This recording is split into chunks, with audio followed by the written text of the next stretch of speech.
Okay बेटा, हम लोग पहुंचे टैक्सेशन में। Chapter residential status of an assessee, ये थियरी वाले पेज हैं। अब रेसिडेंशियल स्टेटस में दो टाइप के एग्जांपल्स आते हैं, एक जिसको मैं डेज वाले सम्स बोलता हूँ और एक जिसको मैं अमाउंट वाले सम्स बोलता हूँ। तो आज जो मैं आपको थियरी वाले पेजेस, रूल्स वाले पेजेस बता रहा हूँ, ये अमाउंट वाले सम्स के रूल्स हैं। ठीक है। अब स्टेटस हमने डेज वाले क्वेश्चन में सीखा कि स्टेटस किसी भी इंसान का, किसी भी एसएससी का तीन ही हो सकता है। तीन ही टाइप के स्टेटस हो सकते हैं, resident and ordinarily resident, resident but not ordinarily resident, और तीसरा होता है नॉन रेसिडेंट। ये तीन ही टाइप के स्टेटस हो सकते हैं। इस टॉपिक को इंसिडेंस ऑफ टैक्स बोलते हैं, मतलब कौन सी इनकम कौन से स्टेटस के लिए टैक्सेबल होती है और कौन से स्टेटस के लिए एग्जम्प्ट होती है। तो ये इस टाइप का एक एग्जाम्पल आता ही है 5, 6 या 7 मार्क्स का। सुनना ध्यान से।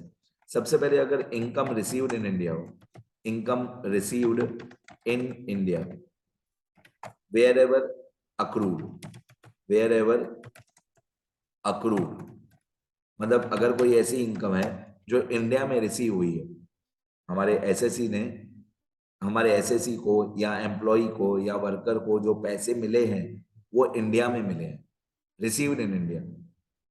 वेयर एवर अक्रूड, अक्रूड मतलब जहां पे हमने काम किया हो, जिस कंट्री में हमने काम किया हो, तो अक्रू कहीं पे भी हुआ हो, अगर पैसे रिसीव इंडिया में हुए तो मिस्टर ए के लिए भी टैक्सेबल है, मिस्टर बी के लिए भी टैक्सेबल है, मिस्टर सी के लिए भी टैक्सेबल है, तीनों के लिए टैक्सेबल है।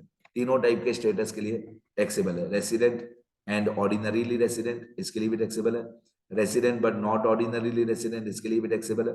और जो नॉन रेसिडेंट है उसके लिए भी टैक्सेबल है। अब सेकंड पॉइंट है income, income accrued in India, मतलब काम इंडिया में किया, income accrued in India wherever received. अब काम हमारे एम्प्लॉय ने काम इंडिया में किया, उसका पैसा कहीं पे भी जाके मिला, दुनिया के किसी भी कोने में जाके पैसा मिला, वेयर एवर रिसीव्ड। अगर पैसा अक्रू इंडिया में हुआ है, अक्रू इंडिया में कब होगा? जब हमने काम इंडिया में किया। काम इंडिया में किया है तो तीनों स्टेटस के लिए इनकम इज टैक्सेबल, रिसीव कहीं पे भी हुआ हो पैसा। इसके बाद आता है एक इनकम, टेक्स्ट बुक में जो शब्द हैं पहले वो बता रहा हूं। Income from a business in India, income from a business in India which is controlled, which is controlled from outside India. अब बुक में ये शब्द यूज किए हैं, income from a business in India which is controlled from outside India. ठीक है, मैं मेरी भाषा में बताता हूँ। मेरी भाषा में ब्रांच ऑफिस या ब्रांच इन इंडिया है, ब्रांच ऑफिस जो है वो इंडिया के अंदर है, और head office HO, head office, head office India के बाहर है, outside India, head office outside India. तो अगर ब्रांच इन इंडिया है और हेड ऑफिस इंडिया के बाहर है तो उसको टेक्स्ट बुक वाले ऐसे रीड करते हैं, income from a business in India, मतलब branch in India, which is controlled from outside India, मतलब कंट्रोल बाहर से हो रही है, मतलब हेड ऑफिस बाहर है। मैं सिंपल ऐसे बोलता हूँ, ब्रांच इन इंडिया। अब ब्रांच इन इंडिया है, हमारे एम्प्लॉय ने, हमारे वर्कर ने, हमारे एसएससी ने ब्रांच में काम किया, इंडिया की ब्रांच में काम किया। दिमाग लगाओ, सेकंड पॉइंट और थर्ड पॉइंट का लॉजिक सेम ही है। सेकंड पॉइंट पे लिखा हुआ है अक्रूड इन इंडिया, मतलब इनकम अक्रू तो इंडिया में हुई। थर्ड में भी वही लिखा हुआ है, ब्रांच इन इंडिया। अगर ब्रांच इन इंडिया है, आपने काम ब्रांच ऑफिस में किया है, इंडिया में काम किया है, तो इनकम अक्रू तो इंडिया में ही हुई ना, क्योंकि ब्रांच इंडिया में है, तो काम आपने इंडिया में ही किया, इसलिए तीनों के लिए टैक्सेबल। थर्ड पॉइंट भी तीनों के लिए टैक्सेबल। अब फोर्थ पॉइंट में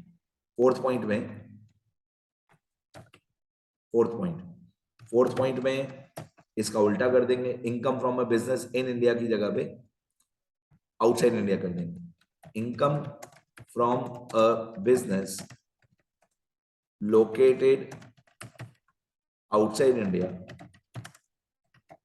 located outside India, which is controlled, which is controlled from India। ऐसी भी कई सारी कंपनीज हैं जिनकी हेड ऑफिस इंडिया में है लेकिन उनकी ब्रांचेस इंडिया के बाहर हैं। तो ब्रांच हो जाएगा आउटसाइड इंडिया, ब्रांच ऑफिस हो जाएगा आउटसाइड इंडिया, और हेड ऑफिस हो जाएगा in India, head office in India. Head office in India. तो अगर हेड ऑफिस इंडिया में है और ब्रांच ऑफिस बाहर है तो क्या होगा? तो अभी तो हमारे इस एम्प्लॉय ने, एसएससी ने काम तो बाहर ही किया, ठीक है। तो क्या होगा? तो पहले दो स्टेटस के लिए टैक्सेबल इनकम है और तीसरे वाले के लिए, नॉन रेसिडेंट इंडियन के लिए, ये एग्जम्प्टेड इनकम है। तो इसको हम टीटीई बोलते हैं, टैक्सेबल टैक्सेबल एग्जम्प्ट, टीटीई। पहले दो स्टेटस के लिए टैक्सेबल और तीसरे वाले स्टेटस के लिए एग्जम्प्ट। मतलब रेसिडेंट एंड ऑर्डिनरीली रेसिडेंट, इसके लिए taxable. Resident but not ordinarily resident, इसके लिए टैक्सेबल। नॉन रेसिडेंट के लिए एग्जम्प्ट। ठीक है, कौन सी पॉइंट थी? फोर्थ वाली, कि ब्रांच इंडिया के बाहर है और हेड ऑफिस इंडिया में है। तो income from a business located situated outside India which is controlled from India, controlled मतलब हेड ऑफिस इन इंडिया। अब fifth point, fifth point, income, income accrued and received outside India. मतलब कोई ऐसी income है जो इंडिया के बाहर ही काम किया, हमारे एसएससी ने काम भी इंडिया के बाहर किया, जहां काम करते हैं, जिस जगह पे काम करते हैं उसको बोलते हैं इनकम अक्रूड। और रिसीव्ड, रिसीव भी बाहर ही हुआ, अक्रू भी बाहर हुआ, इनकम काम भी बाहर किया इंडिया के बाहर, रिसीव भी पैसा इंडिया के बाहर हुआ। तो क्या करेंगे?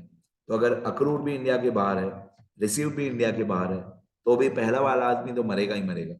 रेसिडेंट एंड ऑर्डिनरीली रेसिडेंट, इस बेचारे को तो इंडिया में आके टैक्स भरना ही है, क्योंकि ये इंडिया का रेसिडेंट है, ये इंडिया का ऑर्डिनरी रेसिडेंट है। तो ये कहीं पे भी चला जाए पूरी दुनिया में, अगर ये इंडिया का ऑर्डिनरी रेसिडेंट है तो उसको टैक्स तो इंडिया में ही भरना पड़ेगा। चाहे इनकम इसकी अक्रूव इंडिया के बाहर हो, रिसीव भी इंडिया के बाहर हो, तो भी इसको टैक्स तो इंडिया में भरना पड़ेगा। बाकी दो को, सेकंड वाले को टैक्स नहीं भरना पड़ेगा, एग्जम्प्टेड है इसके लिए। थर्ड वाले के लिए भी एग्जम्प्टेड है। तो इनकम अक्रूव भी इंडिया के बाहर हुई हो, रिसीव भी इंडिया के बाहर हुई हो, तो फर्स्ट वाले के लिए टैक्सेबल, बाकी दो के लिए एग्जम्प्ट। अब एक लास्ट पॉइंट आती है, सिक्स पॉइंट, इसको बोलते हैं income of earlier previous year. मतलब not previous year but income of earlier previous year. ये प्रीवियस ईयर की इनकम ही नहीं है, income of earlier previous year और earlier previous years. Previous year नहीं, प्रीवियस टू प्रीवियस ईयर। ऊपर जो 1 to 5 में इनकम्स थी वो सारी प्रीवियस ईयर की इनकम्स थी। जो 1 से लेकर 5 तक था वो प्रीवियस ईयर का था। ये है previous two previous year. Previous year को छोड़ दो, उसके पहले वाले साल की कोई income, income of earlier previous year और years brought into India during, brought into India during previous year. मतलब अर्लियर प्रीवियस ईयर की इनकम्स है, अर्लियर प्रीवियस ईयर्स की इनकम है जो इंडिया में हम लेके आए प्रीवियस ईयर में। प्रीवियस ईयर में ये पैसे लेके आए, तो पैसे लेके आना इज नॉट एन इनकम, तो ये तीनों के लिए एग्जम्प्ट हो जाएगा। पैसे लेके आना कोई इनकम नहीं होती है, तो एग्जम्प्ट एग्जम्प्ट एग्जम्प्ट। इसका टैक्स तभी भर दिया होगा सारे एसएससी ने जिस प्रीवियस ईयर असेसमेंट ईयर में पैसा कमाया होगा, तभी टैक्स भर दिया होगा।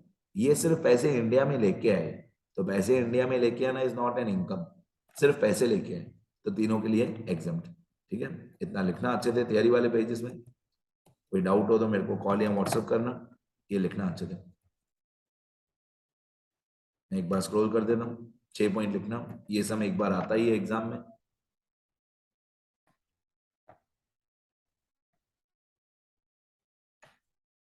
चलो मैं एक बार स्क्रॉल कर देता हूँ।